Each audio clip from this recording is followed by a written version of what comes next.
In plain view, over and over. Speed up to is far from over. In plain view, over and over. Join me to game is not over.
Live here in sunshiny Los Angeles, California at the Konami Esports Studio for a very fun day of Yu-Gi-Oh! Action ahead of us. I'm your host, you can call me Kangas, and I'm joined by the legend himself, Billy Brake. Thank you, Kangas. Always a pleasure commentating with you. We've had you at some of our recent YCSs, the NAWCQ, but that's TCG.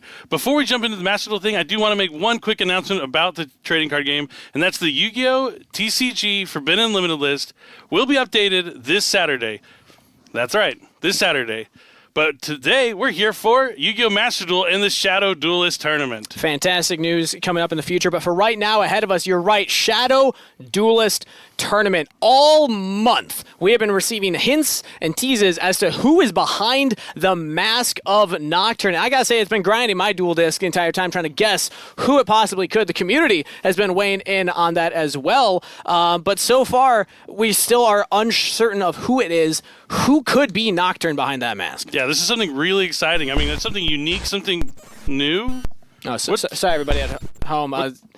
We'll try and get that looked into, get it fixed. I think it's the weather outside. It's it was a little. I mean, it's that California weather. Yeah. You can never trust it. Yeah, it's a little crazy. But let's catch everybody up on what's been happening so far in the tournament, because this is the finals that we're getting into today, but we did have action all day yesterday. Shout out to Rhymestyle and Syriax, who are hosting on their channels what was going on, because the tournament format, this is a pretty big event. There were a lot of high-level duelists that were competing here, Billy. Yeah, definitely. It started with almost 400 players, and they cut down to a top 32, where we got to watch that on Syriax and Rhymestyle's live stream, as you mentioned. And going into the top 8, there's Worlds competitors from Master Duel that almost made it to those final matchups point. There's definitely stacked with really good players. Yeah. It was fun to watch yesterday. And it was all put together by one Shadow Duelist, who, again, we've been talking about for the last month, Nocturne, the person behind the mask. It all started off with initial social media posts, then there were these clues that would come out here. So as we're going to be taking a look at some of the action that happened throughout the last month, the question on everybody's mind is who could be behind the mask. Now, I know a lot of people think that they know who it is, but nobody knows for certain. All we know is that this is the mask, and this is what everyone is competing for today. Yep, definitely. This is a new Yu-Gi-Oh! Event, as we've been talking about. It's something really cool. Something we don't really do stuff like this, and now we're having all these to bring people from all around the world to compete, to try and decipher who is behind that mask. And now we have two finalists. One of them will be able to reveal the celeb and win that mask. Exactly. It's a great prize to pick up. The mask, it looks incredible from what we've seen so far. But more than the mask, who is Nocturne? Who is this duelist? I want you to reveal yourself as quickly as possible, but unfortunately, I don't have that power, I've been told. That's going to come down to whoever wins the Shadow Duelist Tournament to actually reveal it, because I got to say, this has been one of the craziest events that we've had all year. Yeah, definitely. I've been following along all month, reading the clues, trying to guess who it was, and we got to watch the tournament yesterday. It's really been an exciting Shadow Duelist Tournament, and now we finally get to find out who is behind that amazing mask. I mean, and the prize of that mask, it's just incredible. But if there's anything that bends my cards, Billy, it is somebody who's unwilling to show their face at a dueling table. They're not willing to let us know who they are, and to me, I don't know. I'm not sure what to make of all of that, but this is the bracket for the top 4 at least. We did see these play out yesterday, so shout out to Get Money Ace and Victor Lee, who made it to the semifinals, but were not able to get that final victory. Yep, Fictinium was able to win over Get Money Ace, and Red Tech Tenor. Sorry, everybody, again, just please bear with us right now. We're not sure what's going on. Somebody got to check the antenna. Did I just hear the door lock? I sure hope not. Are we trapped in here? I certainly hope not as well, but we'll look into that in a moment. We need these duelists to help us. We do need these duelists to help us, because the sooner we can discover who Nocturne is, I think the sooner we're going to be able to get out of here. But very true. Yeah, the whole event has been shrouded in mystery. It's been shrouded in disguise, intrigue, and at the end of the day, we will get our answers in one more best of 3, because these finalists will be moving on to see who gets to win the mask and reveal the person behind Nocturne. Yeah, I really can't wait to see if it's going to be Fictinium or Red Tech No 10, or one of these duelists is going to walk away with the first place. But we do have some clues to cover, so let's actually bring our attention to those. We have been revealing some of these throughout the last month, so this is everyone's last opportunity, really, to take the clues that we've seen so far and then make their guesses. We're going to take our time to go through these and see how many people think that they are confident in who it is. Up first, clue number 1, Nocturne once planned to teach the art of language language before stepping onto a different stage. I've got nothing but the ultimate respect for anyone who's thinking about getting into the teaching career and path. That means he must be a master of something to be able to want to teach it to others. Makes sense that they're a duelist if they can read. So that's already More or step less. number 1. Let's take a look at clue number 2 here. In their youth, Nocturne donned fighter's mitts as a different sort of duelist. Interesting. We do have some duelists that have mitts. Battle and boxers? Battle and boxers? Maybe a battle and boxer duelist. Could be. Are there any celebs that played battle and boxers? We'll have to wait and see. Clue number 3. Let's take a look at the next one here. A reminder at home, if you're in chat right now, spam who you think all of these apply to, because these are all correct clues. So it has to be somebody that these all apply to. Nocturne possesses many fiendish familiars. Fiendsmith player? Animals of some sort, maybe fiendish chain, I'm just using these words. That's an old school card. I guess is. by our current standards now. All right, well, clue number 3 in the books. Let's take a look at clue number 4 ahead of us here. Nocturne is cloaked in shadow and draped in cloaked and draped. What are they, like a fashion icon? Maybe they work for like a brand or something? Could be melody, maybe thinking about tunes, something in sync with each other, draped in melody. Interesting. I don't know if I put too much stock into that one. Let's take a look at the next hint, though. Next clue, number 5. And that clue coming up here on our screen shortly. Oh, maybe it's not. Okay, what's going on? What the? No, it's Nocturne. What are you doing here? Oh man, I just can't believe Nocturne is actually here. I'm at a loss for words. Nocturne, the Shadow Duelist, has, I guess, joined the broadcast. Nocturne, was all that static that was happening, was that you?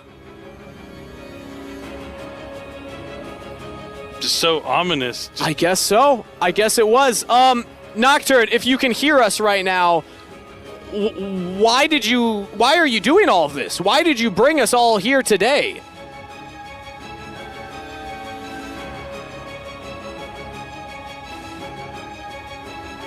I'm not sure if we're able to hear that right now on the stream, but I believe Nocturne is trying to communicate with us, and the glitching is still happening.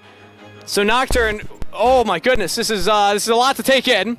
Are you hearing Nocturne? I have not heard what Nocturne has been trying to communicate to us yet, but what we've heard from at least all the clues and everything happening is that Nocturne has brought us here to see who is worthy of unmasking the person behind the mask. So this is the mastermind of the Shadow Duelist Tournament, standing behind the desk, ominously waiting to see who's going to unmask him. Just incredible. Yeah. I can't believe Nocturne's actually here. I mean, now it makes sense why we're trapped in here, but one of these two duelists needs to save us. yeah, I don't know exactly what's going on right now, but Nocturne, one thing's for certain, and that is the person behind the mask has joined us on broadcast, and I'm a little worried, Billy. I think that door did lock. Nocturne, not along. Are we not allowed to leave until we crown a winner today?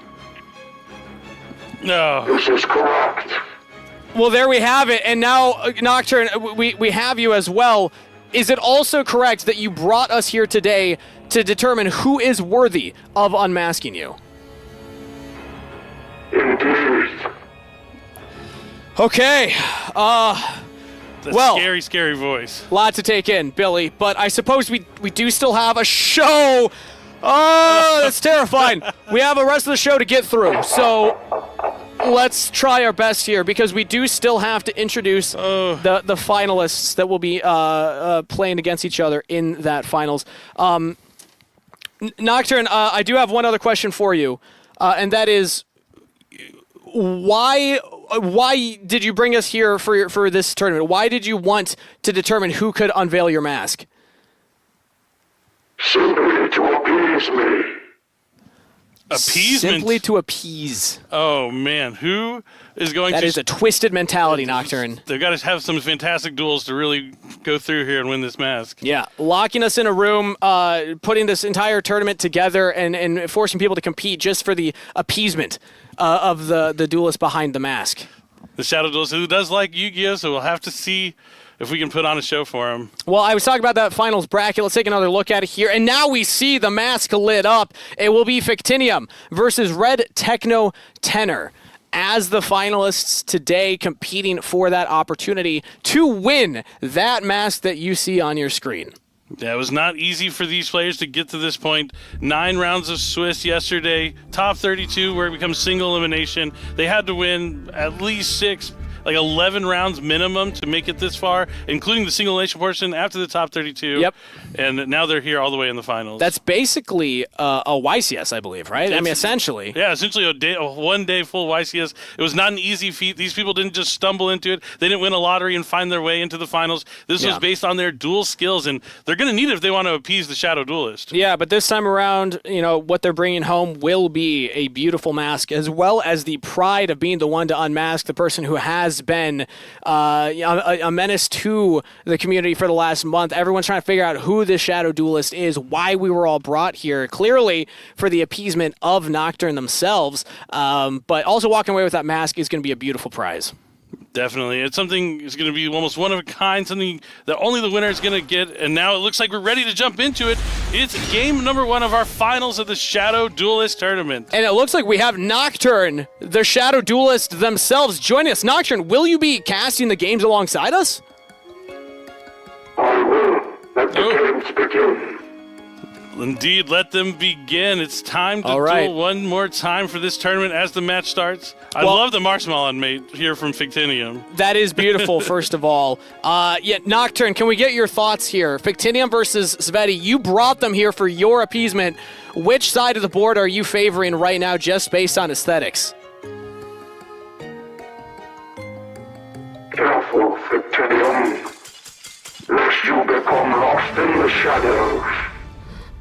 Well, I think that you might have actually been spot on right there. I think that we'll figure out what was going on with the connection in the game number 1. Might have just loaded the wrong deck, because that can happen. Could be a myriad of reasons. We'll hear from the tournament officials shortly and then keep everybody at home updated. But for now, at least, we did see the prettier side of the board that I believe Nocturne agreed with. Was able to take that quick one. Marshmallow mate. That's one of my favorite things about Master Duel is because you're playing the same game Yu-Gi-Oh that you know on a digital platform. You can access it anywhere, your phone, iPad, all the consoles, Steam. You can play Yu-Gi-Oh anywhere at all times. But the mates, that's something new and unique. You get to actually have when your favorite character's right there alongside of you. You get to click them. They do a little thing. The best part is when you lose, they have like a losing animation that makes me want to win the next game because I always feel so bad letting my mate down. I use the Scareclaw Lightheart mate, and he just looks so disappointed in me when I lose. So definitely having the mates is one of my favorite parts. So I'm going to go with the Marshmallow mate if I had to pick a side right off just based upon... Not a Dark Magician fan? That's what was on the other side, right? No, Marshmallow all the way.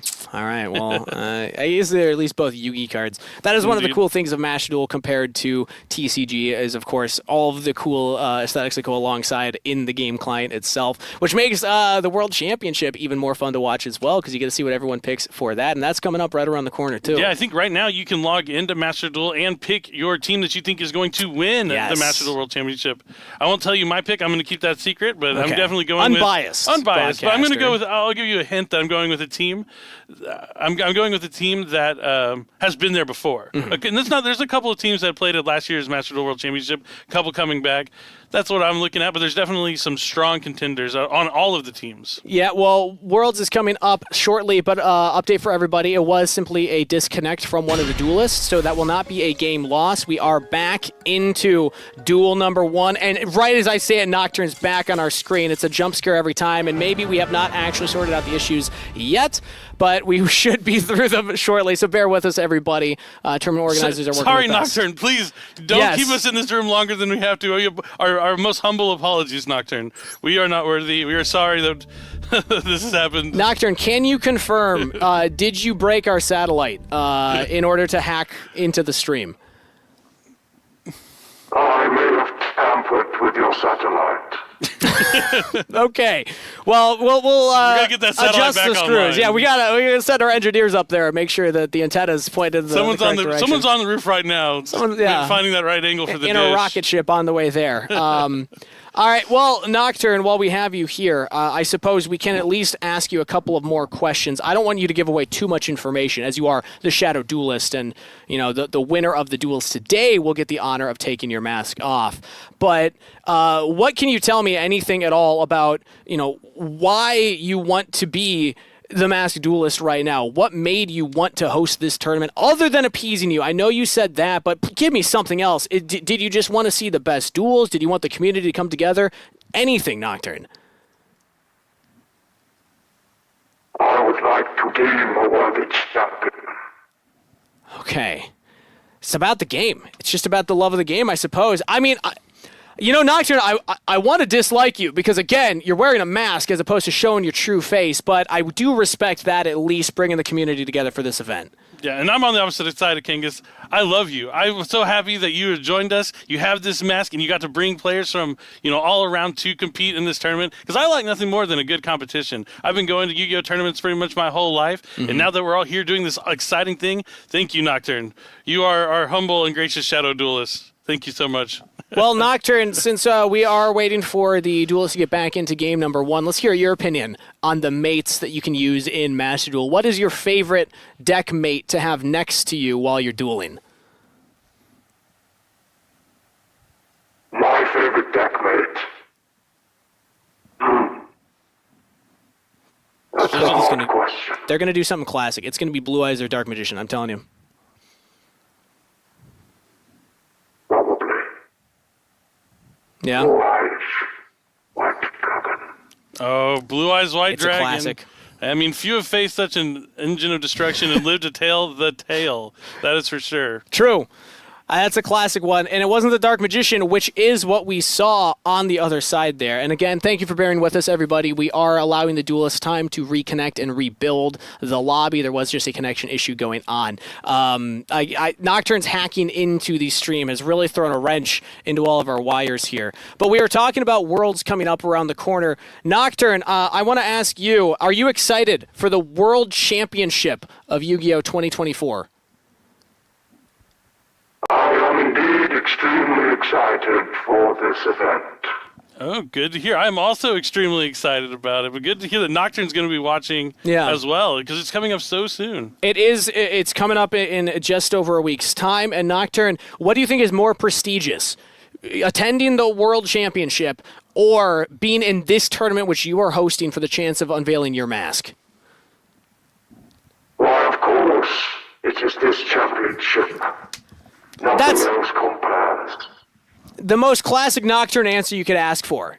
I mean, clearly, the person behind the mask views himself so highly that they think it's above Worlds. What do you think, Billy? I mean, this is prestigious. I'm thinking it could be Seto Kaiba. Likes Blue Eyes White Dragon. His tournament's the most important. That's I'm looking a at good Kaiba. guess. That is a good guess. Nocturne, is your favorite but anime that's not character, does it happen to be Kaiba? It may be Kaiba. It may be. Kaiba. It may be. That would check out. That does all add up. All right, everybody, I'm hearing that we're going to attempt another time to get into game number 1, so cross your fingers alongside me in chat so we can get underway. It is a best of 3 ahead of us here, and I do see gameplay on the board. There we go.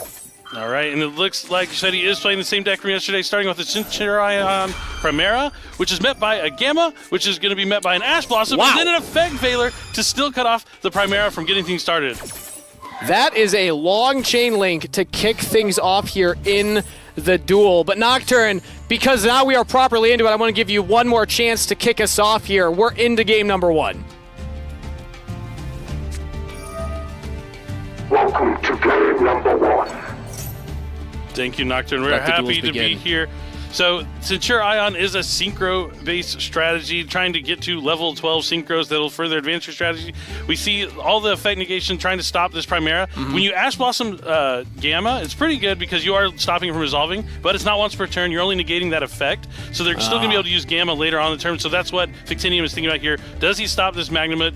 Magnamut does represent a level 6 monster, which could have access to a level 10 synchro. Yep. So this is where the first decision-making is coming into play of the first game. And the level 10 Synchro suite is still very powerful in Master Duel. We do have access to things like Baron de Fleur, which may be on the card, so we do see Fictinium make the decision. Yep. Gamma is going to negate and destroy the Bestial Magnamut. You know, Cyframe Gear Gamma, one of those best cards you can draw as a defensive option when you're going second. Because not only is it negating the effect, it's destroying the monster. It gets a monster onto the field when you have your turn, when you use it on your own turn. Won't be an issue here since he is using it going second, or they are.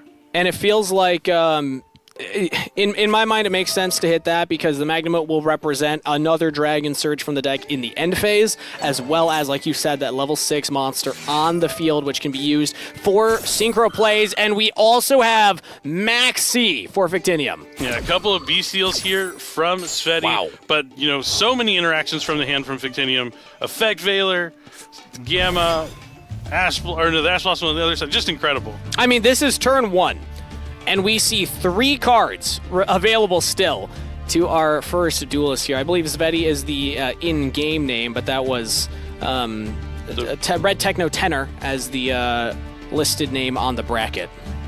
Let's see where they go from here. There's just one other card in hand. They could perform a Synchro Summon. Okay. Now, already off the bat here, Nocturne, are you favoring either of these duelists on the screen?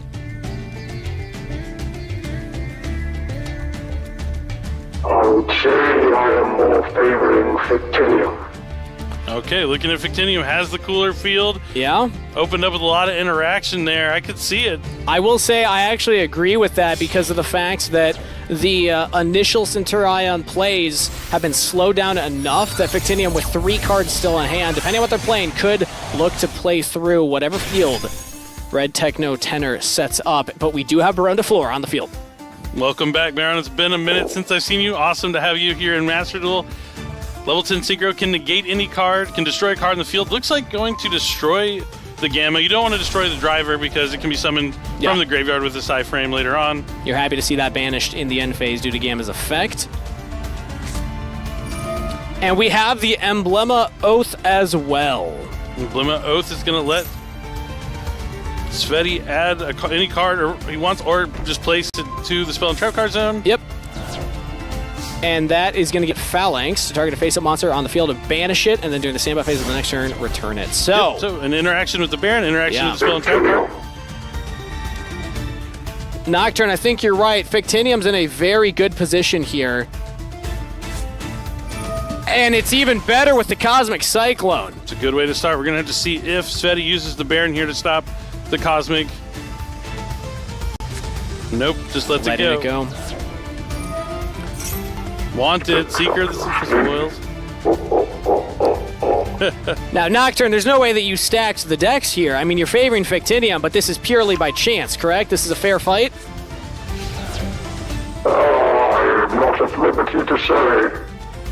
All right. Well, I know he's a hacker, but I doubt he could hack into Master Duel itself. So we do the wanted in the draw phase there. Now we're into main phase with a chicken game. So we do see Victinium at least playing the Diabellstar package here. Let's see if there's other cards alongside of it. A second chicken game. Yeah, chicken game pretty neat in the Snake Eye strategy.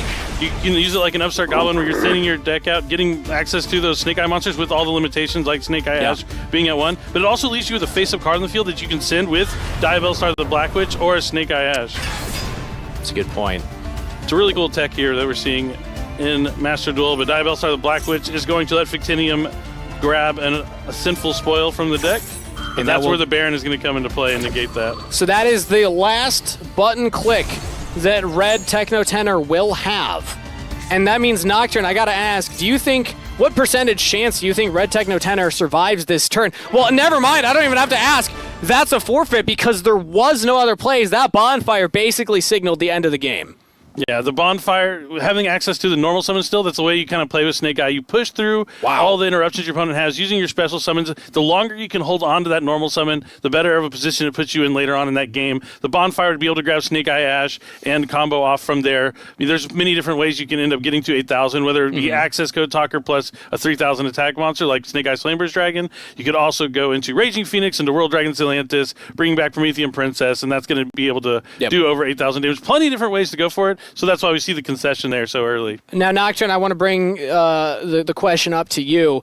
Duel number 1, rank it out of 10. Rank Techno Tenor's performance. Or rather, sorry, Victinium's performance, the winner of Duel number 1, who you had favored.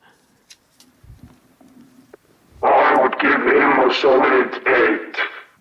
Solid 8. That's what I was. 8 is where I was at too on that one. Tough to impress both of you, as I felt that the deck building skills were what impressed me the most. The chicken games coming in here, something that is very creative for duelists to use in Master Duel when there are a lot of those forbidden limited list hits to things like the Snake Eyes Ash. Yeah, definitely. Crafty.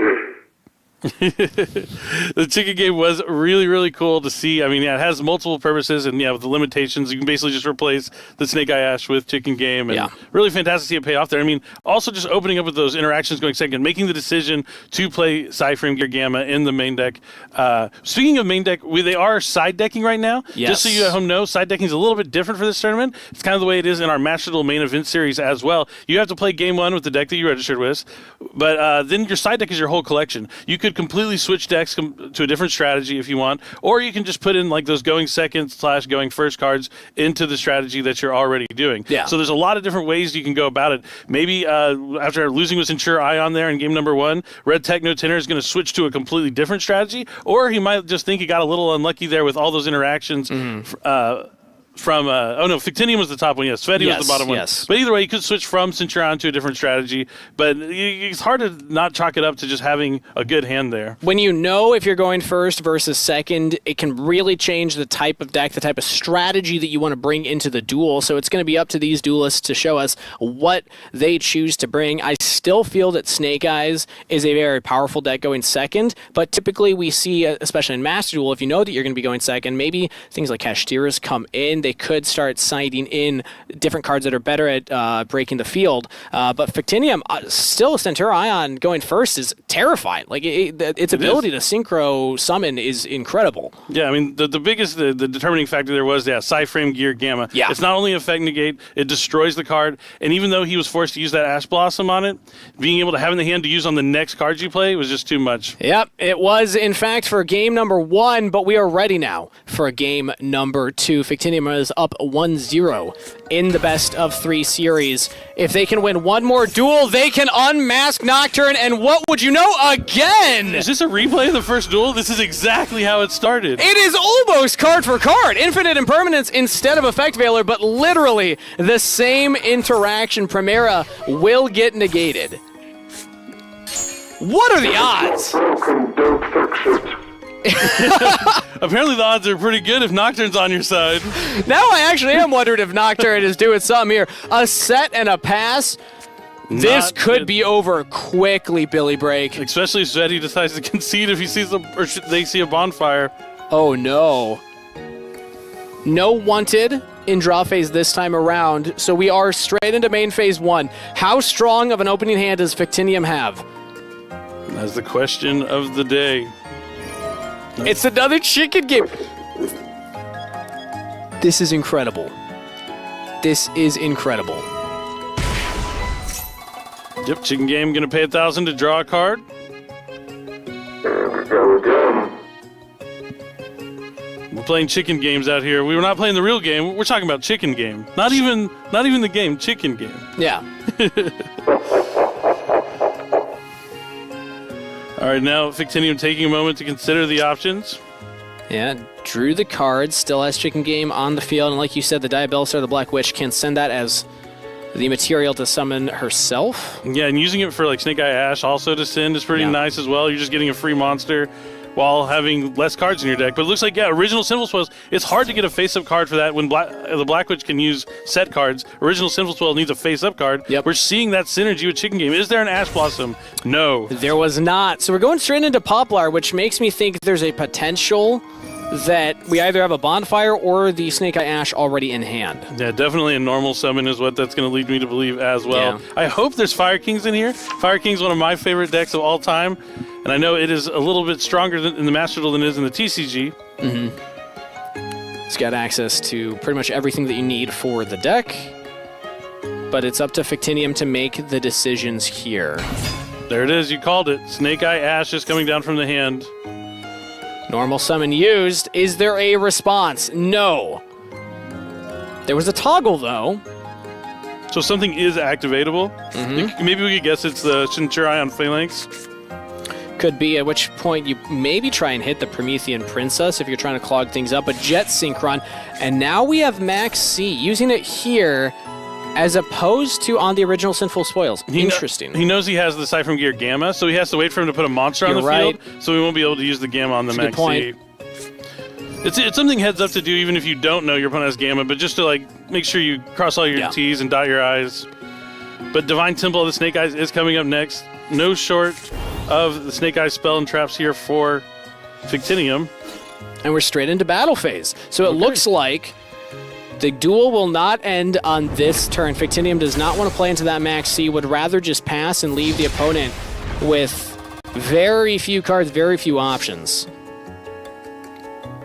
Yeah, this is going to be tough here, but Sveti's in a better shape than last game. All right, what are we going to link up into here? It's an IP Master. Well, you get the nod of approval from Nocturne here, Fictinium. Yeah, Nocturne's valuing the patient play. Yeah, it's solid here with the Divine Temple of Snake Eye. If Sveti does summon a monster, Fictinium will be able to push forward that Snake Eye Flamer's Dragon special summon it to the main monster zone, and then the IP Masquerade can go into something like SP Little Knight for the interaction. With one face down card, could be infinite permanence. So Sveti has a mountain to climb here this turn, but not out of it by any means. That Maxi really saved Sveti this game. Yeah. Let them survive for much longer, as the Bestial Lupellion has been activated. We gotta add a Bestial monster from our deck to our hand now. I imagine, it's Druisworm. Magnuma might be a little too slow here. Yeah, Druisworm having that immediate impact, being able to send a special summon monster to the graveyard if it leaves. Could be the case, could force out the SP Little Knight. You can also just go battle phase and attack with it. Yeah, I think that is probably what Sveti will be looking to do once the Snake Eye Flamer's Dragon is summoned. You try to mask your strategy, but I see straight through you. Nocturne's not impressed by this, then, I guess. Fictinium clearly getting the approval of the Shadow Duelist now. Dragons at the field. Now the question is, does Fictinium decide to go immediately into a Link Summon from this position? Because you get the guaranteed SP, but no, does not look like it. We're going to bring up Bestial Lupellion, and Sveti will now get that Druisworm activation. Yeah, that's a good way to force out the IP before having to commit to the battle phase, because there's a chance that Sveti would be able to just go into the battle phase, continue to allow that, knowing that the follow-up is so strong on their side. Yeah. So I can see the merit behind going this route. He still has his normal summon. Centurion can do a lot with one card, but every time Sveti's tried to use a Centurion card, it's been met by a flurry of negation. Yes. And important to note that if Fictinium does not have a monster on the field at any point here, that Gamma is live in hand yet again. That is true. But I imagine that Fictinium will have a lot of monsters, as that Flamberge effect is going up. Yep, Flamebird's going to be able to bring back 2 level 1 fires when it's in the graveyard. SP Little Knight is going to try and banish the Lupellion, but Call by the Grave on the Flamebird's actually huge here.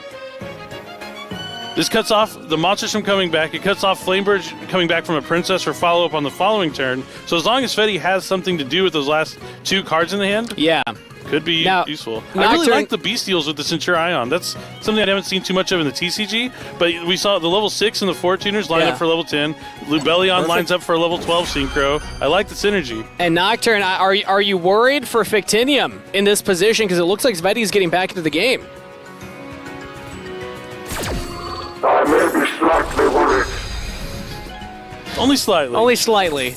We don't get a lot of emotion out of Nocturne. I guess there's a reason for the mask, you know, it's to mask all of that. It's all according to the plan. Of course.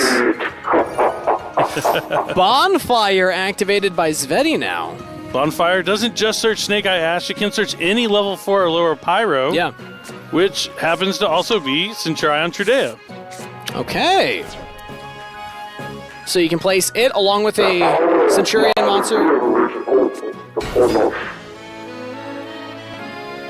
Yep, so Trudea is a good... Escape the shadows.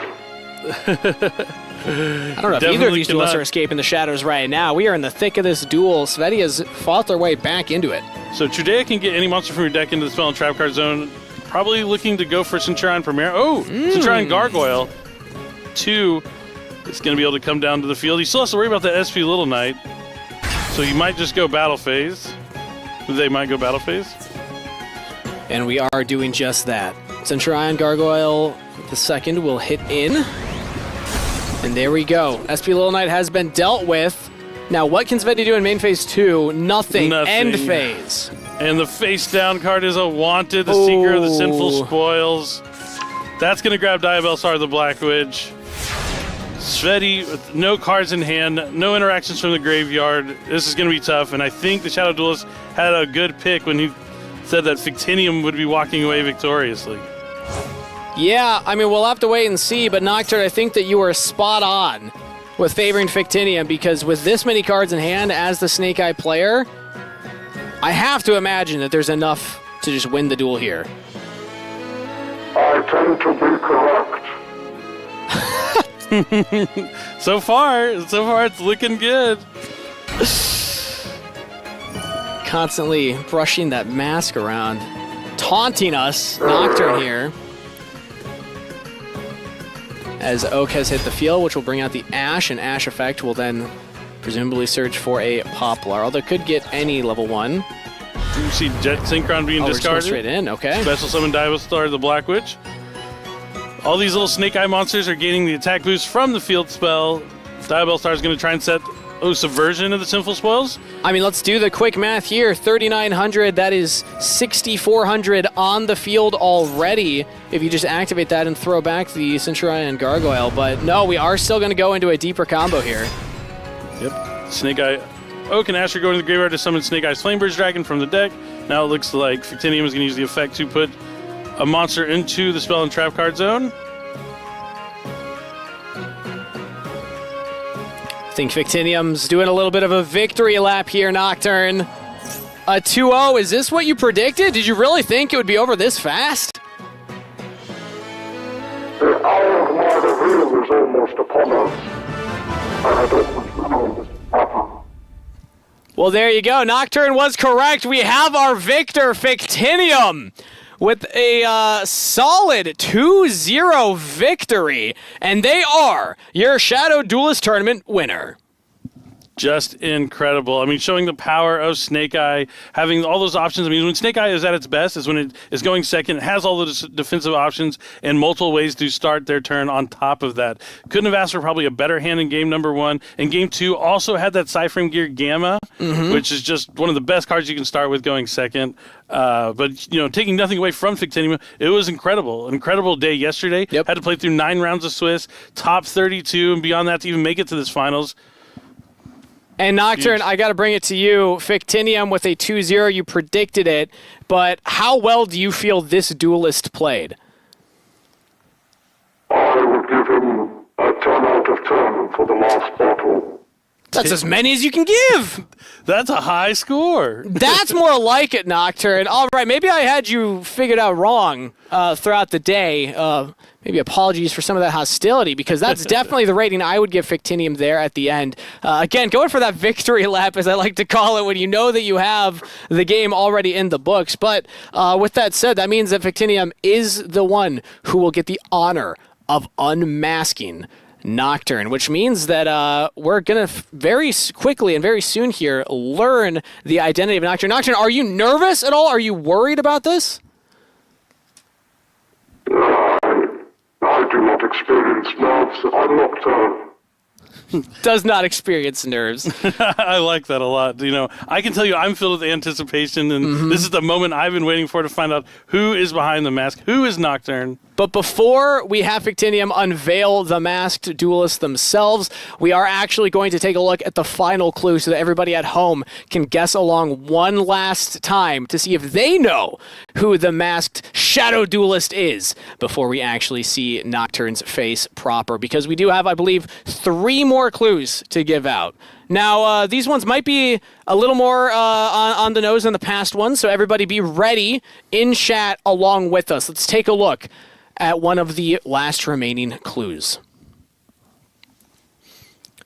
Up here, clue number 11, Nocturne's melodies have topped charts across the Atlantic. Nocturne said they don't have any nerves. I mean, clearly, if this is the type of accolade that they've accomplished. Yeah, I mean, topping the charts is, no matter what chart it is no easy feat by any means. And across the Atlantic kind of gives me the vibes of this could be a worldwide celebrity, someone who's an across ocean. the Atlantic. It is an ocean last time I checked. Yeah, it's a big one. Usually I'm not super confident in those, but I do know Atlantic, definitely an ocean, and that means you're right, worldwide. That's a big hint right there. Probably not from the Los Angeles area. I could guess that at least, but we'll see. We do have more clues to get through, though, so let's take a look at one of the next clues up. Clue number 12. From dusk till dawn, Nocturne fills the air with stardust and pillow talk. What does that mean? You know, I mean, Stardust, my brain goes to Stardust Dragon. Shooting Stardust Dragon? 5Ds. 5D synchros. Pillow Talk. Is it Numeria? Is that? Yeah, it could be that. I'm trying to think what the connection is between Stardust and pillow talk. I guess you sleep on a pillow, and usually you're sleeping at night under the stars. How does that tell us? Nocturne at night. Nocturne. Pillows. Ooh. It's coming together. Nocturne's a fan of napping. I'm also a fan of naps. Under the open sky. Okay, I'm trying to think of celebrities that fit that one. Let's take a look, though, at our last clue. If you have it already in chat, congratulations. If not, this is your last chance to guess it. Clue number 13. North, south, east, west. Nocturne will only choose one. Well, if it's a globe, you're going to end up in the same location no matter which direction if you just go west, you're just going to end up right back where you belong. Yeah. That's an I don't think clue. this gives any information. Yeah, this is still a tough one. I'm still not sure who's behind that mask. I guess if you can only pick the one, maybe that's a hint. All right, well, that is it for the clues. That is all 13. We've had a month of anticipation, a month of guessing along together. Who could possibly be behind the mask? Let's bring Nocturne back on with us here, because Nocturne, we have our victor. Fictinium is the one that earned the right to unveil your mask and win that mask from you. So, without further ado, let's see who's the duelist behind the mask. I'm so nervous. I don't know who it could be. Ooh. No What? way! No way! No It is way! multi-platinum selling record artist Zayn. Zayn Malik. I can't How's it believe going? it. It is such an honor. Thank you so much for being here and putting on this awesome tournament. Yeah, first of all, apologies for all the mask comments I was making. I wasn't aware, I guess, of who I was speaking to. You're good. It was fun. I enjoyed it. It was, it was good banter. I really liked it. Thank you. Well, welcome to the stream, Zayn. I wasn't aware that you were a Yu-Gi-Oh fan. Yeah, I'm a big Yu-Gi-Oh fan. I've been into Yu-Gi-Oh for a long time, since I was a small kid. So it's an honor to be here to do this, and it was very exciting. I've been looking forward to it for a few weeks. So yeah, I'm glad to be here today.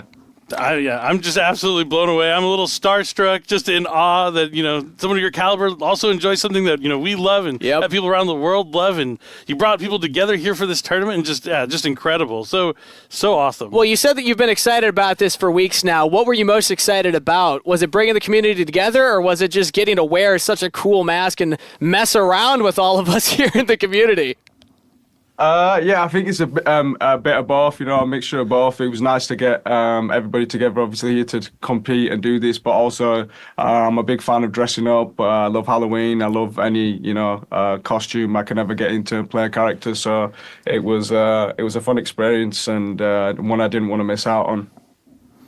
Well, we're happy that you were here. Happy to have you. Speaking of costumes, you got that beautiful mask, and Fictinium is the one who wins the entire tournament that you're putting on for us here. That's correct. And I believe that means we owe Fictinium something. You got to sign that mask, Zayn. Yeah, we do. So I'm going to put it here, and we're going to sign it on the inside, Okay. so we don't ruin the outside of it. Oh, here we go. I don't know if you can Nice. see. This is a big moment. That mask. Oh, what a beauty. Oh, it was so cool. Even you looks go. cool on the Can you inside. see it? Move it up to the camera a little bit. It's really cool. Let's get a good look at it. There we Oh, go. I see it. Yeah, there it The is. signed Right in the bottom corner. Shadow Duelist Yes. mask by Zayn himself. Just incredible. I like your gloves. He's wearing those gloves there. Thank you. Yeah, I couldn't make it too obvious, I guess, by showing off the hands here. Yeah. Well, Zayd, it was awesome having you on the show, but we were teasing throughout the entire month who could be the duelist behind the mask. I'm sure some people were able to guess it correctly, probably were spamming in chat who it was behind it the whole time, but we had a couple of clues that we were giving out as hints to who you were. So I want to, we're going to cover some of those clues later, but first let's get to know you as a duelist a little bit. Talk to me about your origin story. Yep. How did you first get into Yu-Gi-Oh? This is what I'm interested in, yes. Long time ago, I think I properly started playing the game on Game Boy Advance SP a long time ago. Ooh. I collected the cards, but I was really young, so I still didn't really understand how a lot of it worked. I think I was probably about 6, 7 when I got into it. So yeah, it took me a while to properly understand the game, but once it solidified, I think I was playing on Game Boy Advance SP quite a lot. The original game that came out on there, I think I remember years ago. A long time ago. There's a lot of good games that were on the DS and the regular Game Boy and Game Boy Color. Yeah. So it's really awesome that you also played those. I loved them as well as a kid. Really fantastic games. Yeah, I mean, those are some old school cards. Maybe it's touching your memory too much, but do you remember when you were a kid, when you were like 6, 7, what your favorite card was back then in the games? My favorite card, I know it sounds super cliche, but obviously everyone loves Dark Magician. I love Blue Eyes White Dragon. I also love the Exodia cards. At the where you get all the different parts. I can't remember what the name was, like where you have to put it together. I can't remember his name now off the top of my head. Exodia, yeah. Exodia, the forbidden one with the left arm, right arm, left leg, right leg. Exactly, yeah. And it was like a whole thing trying to get every card and get it out of the deck and put it together. But once you did it, you were pretty much unstoppable. No one could fight that card. Exactly. Yep. Yeah. Exodia is also one of my favorites. We actually have new cards that came out recently in the Infinite Forbidden. One of our last core boosters actually was new Exodia cards. Yeah, we're gonna have to make sure you get your hands on those as well. Yeah, for sure. I'd love to. Do you have any favorite parts? Because I mean, Exodia was clearly like the episode 1 of the anime, like a big deal in the show. We saw Dark Magician, Blue Eyes, all of that very early on. Do you have any favorite parts or memorable storylines from the Yu-Gi-Oh anime? Because I feel like a lot of people connect not just to the cards, but to like the show itself too. Yeah, I loved a lot of different parts of the show, but obviously the most memorable battle for me was the Kaiba battle, and that always just stuck out to me. I've always loved that rivalry that Yugi and Kaiba was cool. Which one? The first one or the one where he's probably threatening at Maximilian's front door, saying, "I'm going to take your star chips." Make Yugi make the choice. First one, yeah. Okay. The first big battle, yeah, for sure. I'm a bit rusty with it in my mind, but it's been a while since I watched it properly. I should probably do a rerun from the beginning. Actually, it'd be a good shout. I'm rewatching through GX right now, and I gotta say it's a fun time. So highly recommend. Yeah, go rewatch through that. If you could hang out with any of the characters from the Yu-Gi-Oh universe, who would it be and why? Again, super cliche, but I'm sure everyone wants to hang out with Yugi, right? Of course, he's the dude. So. Do you try to play him in games though? Because he's the king of games, so you're probably gonna lose at every one. Do you even try at that point? In the game, you mean when I'm playing against him? Yeah, game, you have to play against. Okay, yeah, for sure. I mean, I think it'd be awesome if we got to see you duel against Yugi with the Nocturne mask on, because you literally look like you're out from the anime, just one of the characters that the group encounters along their travels. Yeah, I don't know if I want to do it though. He's always gonna win, like you said. It's the heart of the cards, right? Yeah, exactly. The cards are always on Yugi's side. Yeah. He always draws the card he needs, and I swear they weren't in this deck in the last time I saw him. Right, yeah. Where are they coming from? He just keeps opening packs, man. It's crazy. That's the best way to get better. Open booster packs. A bit like Fictinium tonight. Exactly. There you go. Well, I'm happy you bring up Fictinium, because now I want to hear from Zane, not just the Nocturne who gave your thoughts, but talk to me about how impressive it was seeing Fictinium play, one of the top duelists winning this entire event. How fun was this, just getting to witness such a high-caliber duelist? Yeah, it's insane. Like I've dabbled a bit, played myself. When the game came out, I got into it quite a bit, and I got to a certain level, and then there was just like some people that play this game that are just ridiculous, and Fictinium is obviously one of them people. The chain links with the cards were really impressive. I don't even think the other guy got to make any moves. He kind of just destroyed him, did his thing. So yeah, I wouldn't want to play him. Let's put it that way. Yeah, Fictinium did have an answer every time Sveti tried to do anything in that game, and yeah, he'd be a tough opponent. I'd like to, try and duel him one day, maybe, but yeah. Well, you mentioned that you've dabbled a little bit in Master Duel yourself. First off, what platform did you play on? Are you a PC gamer, or were you playing on your phone? I started it on my iPad first. Okay. I was playing it on there, and then did you? Yeah, because I like the interface. I like the way that you could like move it with the touch screen and stuff.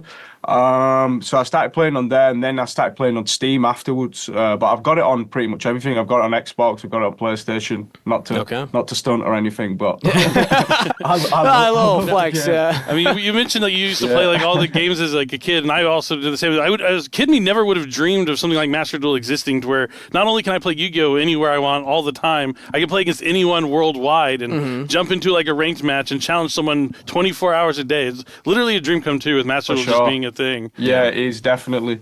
The progression of it from when we were children is insane, for sure. The game has come a long way, and the ways to play the game have come a long way, but a lot of people's favorite way to engage with the game is through memorabilia and through fun collectibles. I mean, that's kind of where it all started, right, with the cards. Zane, do you have anything that you're like the most proud of? Anything that you own from Yu-Gi-Oh? This is my Yu-Gi-Oh binder. Wait a minute. I have all my Yu-Gi-Oh cards in. Yeah. Okay. And I think the question was before, what is my favorite card? And obviously I have the Shooting Star Dragon, and obviously it's just one of my most powerful cards. That's why I like it so much. Okay. I have the Shooting Quasar Dragon too. Shooting Quasar is one of my favorites. Yeah, go ahead. Yeah. It's a powerful synchro monster. While you're pulling that out, those are both connected to the Stardust archetype. Did Stardust, did this card inspire your song titled Stardust in any way? It's a complete coincidence. Maybe it's like subliminally in there, Stardust, and it just came out subconsciously, but I didn't consciously think about it, but yeah, things like that happen a lot. It's a really good song. I've been playing it. It's fantastic. Yeah, nonstop. Wait, can you bring up the binder one more time, Zane? I want to take a look. Is that Sharpie that you colored on the front with? It is, yeah. It is, yeah. It ran out of room for the H there at the end. Didn't have enough space for the H there. Didn't really figure it out. Went a bit too far along, but it is what it is. That's classic playground Yu-Gi-Oh right there. That's amazing. A good penmanship, by the way. I don't think 8-year-old me would have been able to do anything even close to that. That's crazy. 34-year-old me couldn't do that. All right. Well, maybe we'll look forward for future albums to see other subliminal Yu-Gi-Oh names make it into I'm going songs. back through his entire discography. Definitely be on the lookout for that. Yeah, it's going to be coming next. Next one, I'm gonna call my next album Yami Yugi. There you go. Every song will be a card that Yugi plays. We'll have Dark Magician, Karibo. Exactly. People will be really confused. Music but to duel by. The people that love it are gonna love it. He's a real fan. He's a real fan. It's genuine. That's how we know. Well, actually, I did have a question on that point, because obviously a musical artist, you multi-award winning, multi-platinum selling. The show itself, I love the Yu-Gi-Oh music. But the genres change all the time, right? We have like rock and roll kind of theme in GX. We have like the epic Egyptian theme from the original show. If you were to make a Yu-Gi-Oh theme song, what genre of music would you choose? For me, I think I'd have to do something like real, early 2000s rock. And just kind of keep it in that iconic era of like where I feel like all these like cartoons kind of started with their music, just something catchy and high energy and something that like encapsulates the heroic energy of the show, I love that. Feels epic. That would fit. I like that. All right. Well, Zane, it's been awesome having you on the show with us so far. I mean, Nocturne was one thing, but having Zane on is a completely other. But I want to give you the opportunity. Is there anything else that you want people out there to know? You have the whole Yu-Gi-Oh community watching right now, so what would you like to say? I am massively honored to be here. This was very fun. And I have some interesting stuff coming out with my music pretty soon. Some pretty big announcements coming up. So if you're interested in my music at all, I've got some cool news coming pretty soon. Yeah. I can't wait for that. Now again, my anticipation ended for the Shadow Duelist, and now I have a whole new thing to be excited about at the end of this as well. That's so cool to hear. Yeah, really awesome. Yeah, I've been listening to the album that just dropped all week, and it's been fantastic. Completely coincidentally to this, of course. Yeah. But Zane, I teased it earlier that we had a couple of hints that people were guessing along throughout the last month. Maybe I was able to guess a little early through the hints, but I want to cover some of them with you because we learned a lot about you, not just as an artist, but just as a person. So let's take a look at the hint number one, clue number one that was given out here. And I want to take some time with you while we have you on stream to learn a little bit more about you as a person. Up first, clue number one. Okay, this was the last one, so we'll get that off the screen. But I believe the first one was about being a teacher, using language and actually pivoting from an interest in that towards a different stage. Here we go. Nocturne once planned to teach the art of language before stepping onto a different stage. So what was going on with kind of early Zane and your initial interests? Yeah, so in school, like the two subjects that I like gravitated towards naturally were probably theatre studies and English. And I obviously just took a real liking to language and literature and, poetry. So I actually did my English GCSE a year early. They put me in at 15. You're meant to do it at 16 in the UK. And I got an A. So I was like, I must be pretty good at this. Maybe I should go into this and teach this, And I always just wanted to pass things on naturally as a kid. It was just, part of my nature. If I knew something, I wanted to like pass that on. So I was like, it's a perfect opportunity for me to exercise that skill. So that was where the interest came, and I wanted to teach English, specifically. Yeah, very noble. I mean, knowing that you're obviously good at something with English, move on to be a songwriter, and that you want to pass those skills on to others, very awesome. Would you be willing to do any lessons for Yu-Gi-Oh! Duelists? Because reading can sometimes be an issue in our community, and if you're able to help us out with that would be a big help. They could really use a for teacher. sure, yeah. Some reading classes, definitely. Yeah. No, I don't want to profess to be too good. People might start walking up to me on the street and challenging me to a shadow duel. Oh, okay. Yeah, you prefer to be the one to put those on rather than participate in them. Yeah, I guess. exactly. Yeah, exactly. All right. Well, here's clue number two. In their youth, Nocturne donned fighter's mitts as a different sort of duelist. This one I have to know about. What's going on with this part of your past? I think that's referring to me doing a bit of boxing when I was younger. When I was about 14, 15, I did a bit of boxing for a couple of years. I was okay at it. I didn't do too well. That's why I didn't pursue that career. Didn't want to get punched in the face too much, I'll be honest. Doesn't seem like too much yeah, fun. I tried it. Yeah, no, definitely not as fun as singing, so I'll stick to the singing, personally. All right, fair enough. That's still cool, though. Do you feel like there's any part of that I've moved around between a lot of different sports in my life, and sometimes I have regret, like, I wish I had stuck with that a little bit longer. Do you feel like it was the right time to move on, or do you ever think, like, I should throw mitts out again and give it another go? Definitely not. It's definitely not an interest that I want to take up again. I'm all about the training. Boxing training is probably one of the best training exercises you can take part in. So for cardio and things like that, yeah, I do it in the gym, but I would never fight professionally or even amateur or anything. It's not my thing. Okay, fair enough. Well, I'll get you on the. I'm a lover, not a fighter. Lover, not a fighter.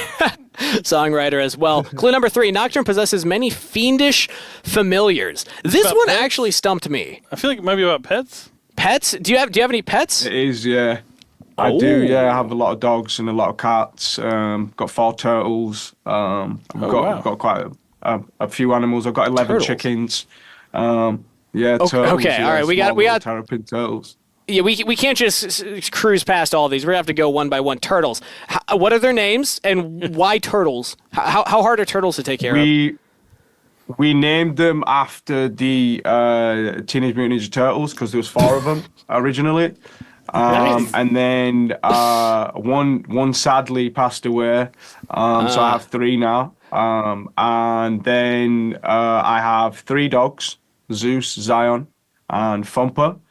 I have 4 Nice. cats: Dobby, Salem, Vito, and Elsie, which my daughter named. I'm sure you can tell.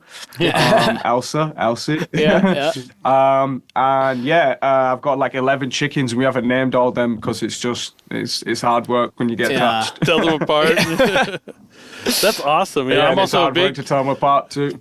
I'm a big animal lover myself, so that's really cool to hear. And I love that the Teenage Mutant Ninja Turtles, That's classic. originally from Konami. So Oh, really? Yeah, a little bit intertwined there. Ah, look at that. It's a small world. Yeah, there we go. Nice. Not Yeah, sponsored, that's good. but Hashtag not sponsored. let's take a look at the next clue here as we continue getting to know Zane together. Clue number 4: Nocturne is cloaked in shadow and draped in melody. Now, this one might be a little more straightforward. But, talk to me about your journey as a musician, because obviously you're talking about having a love for language from a very young age, but when did your interest in music really pick up?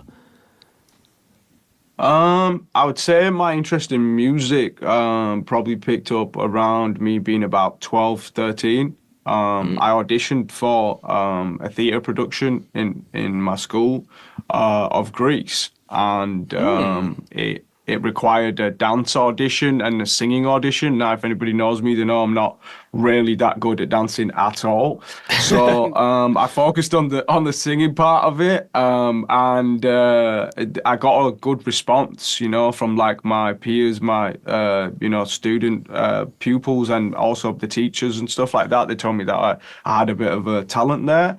So then I really got into it and started practicing and trying to get good, and obviously trying to impress the ladies too. You know how it is. That's what it's all about when you're in high school. So they could tell right off the bat, like the vocals were electrifying right away. That's the roughest thing. I didn't want to sing it. I don't have a sing with I don't know if it was electrifying. I think they could tell I had a bit of ability, but I wouldn't quite say electrifying at 12, to be honest. But that's the only like that's Grease just me, lyric I you know? could like pull from. Yeah. yeah, Well, exactly. Yeah, so Greece was the start. Grease was the start. Wow, I never knew that one. Then I guess when did it pick up? When do you feel like you actually started coming into your own as a musician and you felt like you were really owning it? I think that's probably just happened for me in the last like 3-4 years. I'll be honest with you. And still not like fully sedimented into that idea. I think the type of person I am, my personality, is never, this is complete and it's a finished product. I always want to work on things and get better at things. So I'm always probably going to be my own worst critic, That's just the way I am. Yeah, I mean those are the same things I would say to people who want to get better at Yu-Gi-Oh and be a better duelist. Is the second you hit that point where you're like, oh, I'm the greatest, that's when you're not the greatest, because someone out there is hungrier, still building on it, still feeling like they can. I think it applies to everything in life. Like once you think you're the greatest, somebody else is going to show you that they're better than you. So I never like to think like that, for sure. Great mentality to have All for right. sure. Zane, multi-platinum selling artist, same as, locals duelists. Same mentality, right? You just got to be the best. All right, well, we also have clue number 5, the planet work Saturn. Yeah, gotta work hard. Planet Saturn rules Nocturne's House of Stars. Are you a Capricorn? Is that correct? That is correct, yeah. Okay. I'm a Capricorn. All right. This one probably narrowed Probably. it down for a lot of people. Yeah, how many people do you think out there got it just from this guess alone? Like, do you feel like you're clue on number people's 5? mind? Yeah, from clue number 5. I don't know I think if they're like a fan of mine, they probably know I'm a Capricorn, but I don't know if like general people would know that about me. Yeah. I was just thinking about that the other day. I was like, Zayn Malik, he's a Capricorn. Comes up more often than you think. Oh you know. yeah, just casually, yeah. Well, Yu-Gi-Oh players, we read cards, playing cards, There you cards, reading, futures and such. That's a GX character as well. Oh, there you go. All right, well, let's take a look at the next clue here. Clue number 6 as we continue to get to know Zane together. Nocturne is kingly in stature and in name. What does this one mean? I didn't get this one. I'll be honest, the kingly in stature I didn't understand. In name, Malik means king, so I knew what that meant, but I didn't know what okay. in stature meant, yeah. But I'll take it. If somebody thinks I'm kingly in stature, then all right, cool. Now, this one but I probably don't know gave what it that part away. means, but yeah, my surname means Malik, yeah. Okay, interesting. That's cool to know. Well, hey, you know what? Kingland Stature, I'll double down on that one. I think that one's definitely true as well. There we go. All right, well, take a look at the next one. Clue number 7. Nocturne hails from the Sceptered Isle. Is this a real place? That sounds like a made-up place. Isles. Scepter Isles. Sceptered Isle? I have no idea what that one means myself, I'll be honest with you. The Sceptered Beautiful. Isle. Sceptered Isle. I assumed it's something from like the UK or. I'm guessing it's like the island being by itself, floating in the water. Okay, could be. All right, well, let's take a look at clue number 8 then at that point. Not all of them are going to give people that laser eye view on you. Nocturne's experience spreads far and wide across the country and into the very soul. You are an intercontinental celebrity, I would suppose. So I imagine that that's what this one's like. What's it been like for you? Because I believe that you living where are you located right now with all of your chickens and all your turtles? I am living in Pennsylvania. Okay. So yeah, on a farm out here. I guess this clue is obviously to do with the sound of the record as well that we just did, because it had a bit of a country sound to it and like a soul, the bluesy R&B soul kind of sound. Yeah. Yeah, the R&B soul. So yeah, I guess that's what they're talking about there. Makes a lot of sense. I That is definitely cool. get those vibes from Stardust and the more recent songs. Yeah, were there any inspirations that you took for the writing of the album, whether it's like other musical artists or just living in Pennsylvania and just the environment Yeah, around? there was a lot.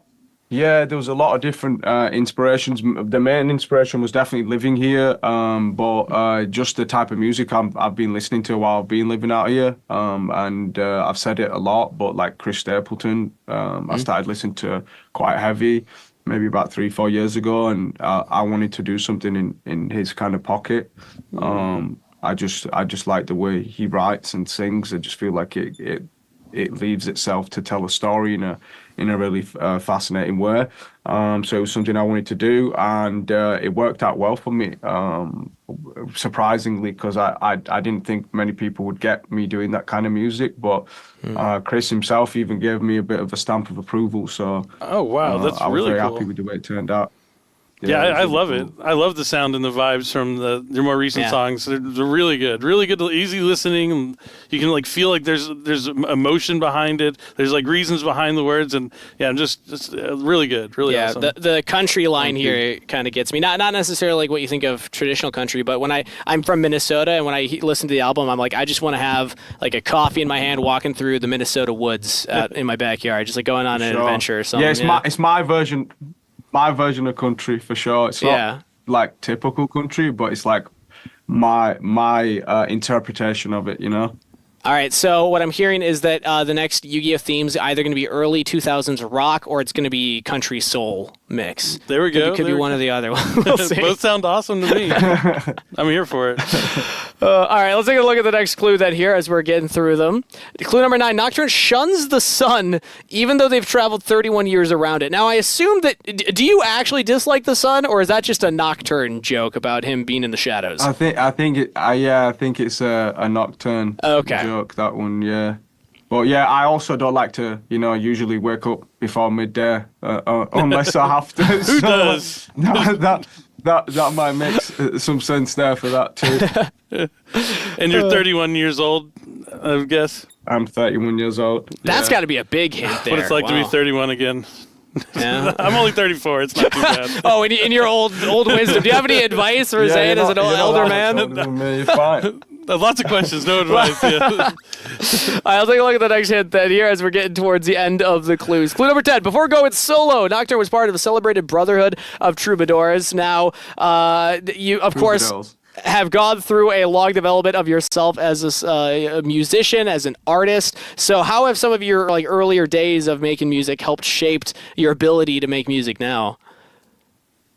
Those early days obviously laid the full foundations for everything that I know, I didn't have any experience doing anything before I was in that band. My first audition properly for anything outside of school was for the X Factor.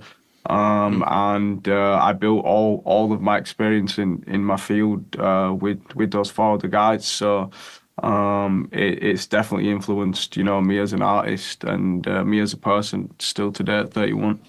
Yeah, now you have an incredible solo career that, I just can't keep telling how big of a fan I am of, your more recent songs. I mean, you were a fan of Nocturne already, Yeah. so at least you're consistent throughout the I whole appreciate show. it. No, I really do. I really appreciate it. That was the whole idea behind doing a record like Room, was I wanted to bring in a different audience of people, people that might not necessarily listen to my music before. Just so they could see that, just because I'm making pop R&B doesn't necessarily mean that's all I can sing or make. I can dabble with different things, and I love music of, all different types of genres. Definitely just an incredible voice. Yeah. Incredible. Can you tease any maybe future genres that are coming up? You don't have to. I could actually, yeah. Like, I'm dabbling a little bit with a South Asian sound at the minute too. So, I'm making some records like singing in a completely different language, which is really interesting and proves difficult at certain points. But it's a challenge, and I like a challenge. So yeah, we're dabbling in the South Asian market. Hopefully in the future. That's really cool. Really exciting. Yeah. All right. Well, best of luck in that. I believe we have a few more clues to get through, so we can get through these ones. These were the last ones that we saw right before revealing. Nocturne's melodies have topped charts across the Atlantic. Looking back again on your career and the success that you have been able to achieve, I always wonder, as somebody who's been in the position where you're topping charts, what's the pressure like when you're building the next project that you're working on? Do you think about that at all, or are you just focused on the work and expressing your artistic expression? Yeah, to be honest, it's not me trying to be a artsy fartsy dude when I sit here and say this. It's just the way it is, Like, I have always been a person that rather concentrate on the journey than the end goal. I don't like to see the finish line. I just like to take it a day at a time and just work on, what it is that I love doing, and that's music. I love singing. I love writing. I love being in the studio. I love enjoying that time. And I never really try to put any pressure on myself for what is the outcome for this, what is, the end goal for this. Whenever people ask me that question, like, I always find it hard to answer because I just don't think that way. I just take it a day at a time. Yeah, I mean, you nailed it, I think. I mean, going back to the where you can compare the two things, they're very similar. That's the same advice like I would give duelists. You could give duelists who are looking to win a tournament. Like, you have to take it a day at a time. Yeah. It's about the journey, the preparation leading up to that tournament when you're finally at that goal. And then if you had the journey right, did the preparation, and put the time and work in, then you'll yield those results that you so desire. Exactly, and then it's a bonus, right? If you get the result, then it's always a bonus rather than a negative that you didn't achieve it, Mm-hmm. Very good words of advice. Are there any personal favorite parts of that creative process that you have? Any like rituals that you have when you're in the process of writing a new song or making a new album? My favorite part of the process is probably just the relaxed environment of being in the studio. I enjoy that. I like taking my time with things and just, eating junk food and sitting, eating pizza, writing, and just coming up with ideas. It's a real good place to have conversations about life and things, and then try to incorporate them conversations that you're having into the music so that it has, some relatability factor to it. What's your number one comfort food then when you're in the studio working on something? I got to know. Pizza. Pizza. Standard pizza. Wait, I love some pizza. You have turtles named after Teenage Mutant Ninja Turtles. You Your like favorite pizza? It's all coming together. Yeah. Do you happen to own a hockey? He has a mask. It's not a hockey mask, but I do have a hockey mask too somewhere. okay. Sure, well, there we go. Turtles in the half shell. Yeah, I I've didn't got a couple of realize. samurai swords as well somewhere. I've got Leo's sword somewhere too. There you go. Okay, we're Maybe checking a next lot of time- boxes Actually, here. Next time you show up, you're dressed as a Teenage Mutant Ninja Turtle. Hey, he did say Halloween costumes. Enjoy That'd be those. fun. Yeah, it could be. All right, here's a second to a bit last more of an clue. elaborate costume. You got to get the shell and everything. From dusk till dawn, Nocturne fills the air with stardust and pillow talk. These are, of course, two of the songs on your latest album. We talked a little bit about Stardust, of course.